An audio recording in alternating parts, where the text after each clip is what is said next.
rabanao zay manaraka ny mety toetry ny andro ho an'ny asabotsy 3 jolay 2024 amin'ny ankapobeny dia alizay malefaka no andrafitry ny mety toetry ny androntsika zany hoe somary tsara ny andro saika manerana ny nosy afa-tsy amin'iny sambava sy analanjorofiny somary ahitana orana malefaka ahitana zavitany kosa raha ho an'ny faritra ampovoan'ny tany manontolo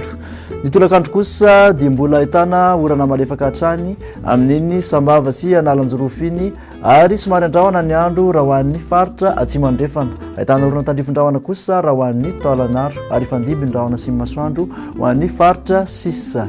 ny maripana voavinavinina ho an'ny ambany indrindra kosa dia 7 degré celsius ho an'ny faritra vakana karatra ary mihoatra ny 7 degré celsius avokoa raha ho an'ny morotsiraka rehetra 2 ny maripana ambony indrindra voavinavinina ho an'ny majanga sy mahevatanàna ary mandidina ny 2 ka hatramin'ny 3 kosa raha ho an'ny faritra voantany mihoatra ny 3 raha ho an'ny morotsiraka rehetra ny toetry ny andro ho an'ireo tanàn-dehibe manodidina Madagasikara ahitana orana tandrifondrahona any Paris andrahona kosa ny andro ho an'ny Nairobi sy Bangkok ifandimby ny rahona sy masoandro raha ho an'ny Johannesburg sy Milan